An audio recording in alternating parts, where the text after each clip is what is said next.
அஸ்ஸலாமு அலைக்கும் வரஹ்மத்துல்லாஹி வரகாத்துஹு. நீர்கொழும்பு இங்கே பாருங்க கோட்டுக்கு வந்திக்கிறோம். புத்தளத்துலேருந்து வந்திக்கிறோம்.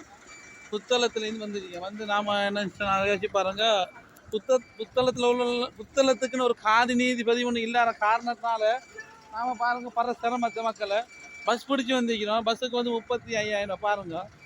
ஒவ்வொரு ஆட்களும் குடும்பங்களை பிரித்து பிள்ளை குட்டிகளோட ரொம்ப சிரமப்பட்டுக்கிட்டு பிரச்சனை மத்தியில் இருக்காங்க. இன்றைக்கி வந்து புத்தளத்தில் உள்ள தலைமங்கள் சரியான முறைக்கு இல்லாத காரணத்தால் வேண்டிதான் நாங்கள் இன்றைக்கி பஸ் பிடிச்சி வர வேண்டிய பாருங்க.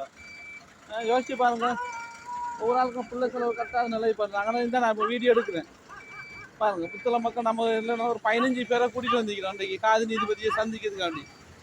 இப்போ இப்படியான பிரச்சனை மத்தியில் தான் நம்ம இருக்கிறோம் பாருங்க. அதே நேரம் வந்து நம்மளுக்கு வந்து சட்டத்தை வந்து இந்த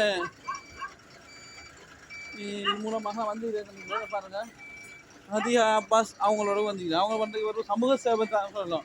இன்றைக்கு அவங்க கால நேரத்தெல்லாம் இசைஞ்சு போட்டு பார்க்காம அன்றைக்கு மக்களுக்கு உள்ள மக்களை கூட்டிக்கிட்டு இந்த காதி நீதிபதியை சந்திக்கிறதுக்கு நம்ம வந்திருக்கோம் பாருங்க. ஏன்னா எவ்வளோ ஒரு கவலைக்குள்ள ஒரு விஷயம் பாருங்க. அந்த புத்தள மக்கள் அலையை சீரழியதை பாருங்க. இதை வந்து இந்த பெரிய பள்ளி உலமா சபை அதெல்லாம் அரசியல்வாதிகள் இவங்களுக்கெல்லாம் இது விளங்கணுங்கிறதுக்காக தான் இந்த வீடியோ நம்ம எடுக்கிறது காரணம் பாருங்க. எவ்வளோ சிரமம் மத்தியில் நாம் இன்றைக்கு வந்து சேர்ந்து இருக்கிறோம். அஸ்ஸலாமு அலைக்கும் வரஹ்மத்துல்லாஹி வரகாத்துஹு.